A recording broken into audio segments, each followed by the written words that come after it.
En los capítulos anteriores de esta saga de video hemos visto cómo desarrollar un plan de negocios. El día de hoy veremos cómo desarrollar el famoso plan financiero, así es que ¡vamos por ello!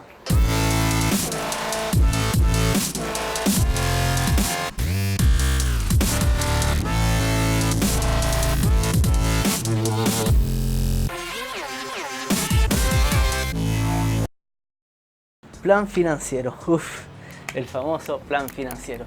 Ok, el plan financiero es cómo voy a manejar el capital inicial, o sea, cuánto dinero yo dispongo para arrancar con este negocio. Y lo primero que tenemos que definir es el flujo de caja. Bueno, ¿y qué es el flujo de caja? El flujo de caja es la herramienta con la cual nosotros vamos a poder definir nuestros costos fijos y nuestros costos variables. Aquí aparecen dos conceptos, el costo fijo y el costo variable. El costo fijo es lo que siempre tengo que cancelar, independiente que venda o no venda, ese no es un problema, se tiene que cancelar. Y aquí hablamos del arriendo, la luz, el agua, los artículos de aseo, etc. Y los costos variables son los que van a variar según la producción. Por ejemplo, si en mi gimnasio yo entrego toallas y la cantidad de servicios aumenta, voy a tener más gasto en lavandería, por ejemplo, y ese vendría siendo mi costo variable. Por lo tanto, tenemos que definir cuáles van a ser mis costos fijos y cuáles van a ser mis costos variables.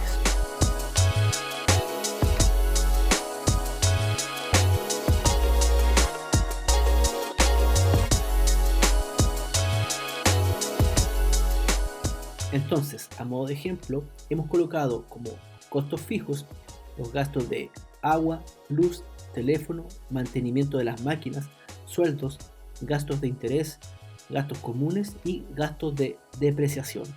Finalmente tenemos los costos fijos mensuales, así como también multiplicado por 12 tendremos los costos fijos anuales. Por otro lado, tenemos los costos variables, los cuales serán gastos de suministros, gastos de publicidad, gastos de difusión, gastos de colaboración, mantención de la página web. Finalmente tenemos el costo total de los costos variables y multiplicado por 12 tendremos el costo anual de los costos variables.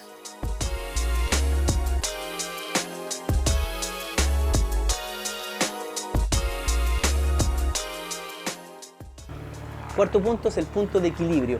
Acá en este punto yo tengo que hacer un flujo de caja proyectado y establecer, aunque no tenga movimiento, cuánto yo quiero ganar, ya sea en 3, en 6, en 12 meses.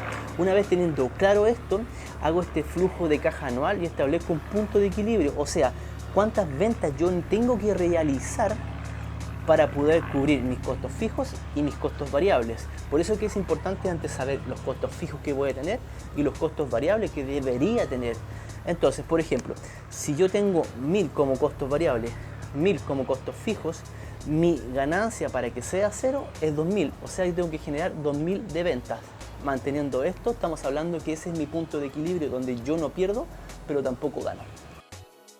Entonces, para modo de ejemplo, vamos a utilizar este cuadro con una proyección de 6 meses. En la parte superior encontramos todos los ingresos, donde estarán todas las ventas que nosotros vamos a producir. Y en la parte inferior van a estar todos los egresos, que son los gastos. O sea, estamos hablando de los costos fijos y los costos variables.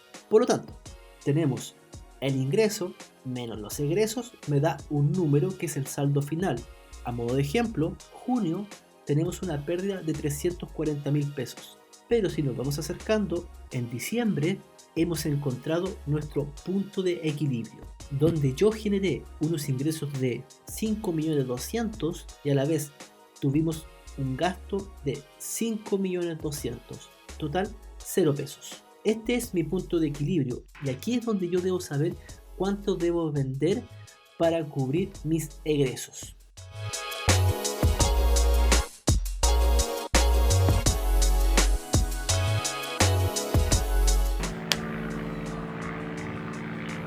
El quinto punto es la proyección de resultados y aquí es proyectar cuánto espero ganar a mediano y a largo plazo y estas metas las establezco yo.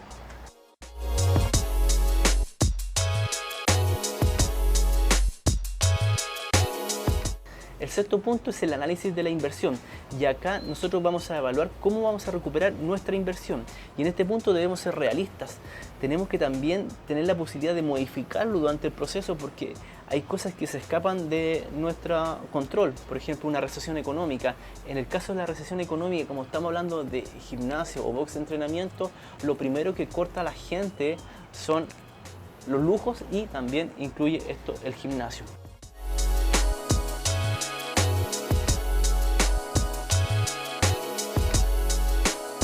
Cuando la gente se plantea emprender, comete un error al no desarrollar un plan de negocios.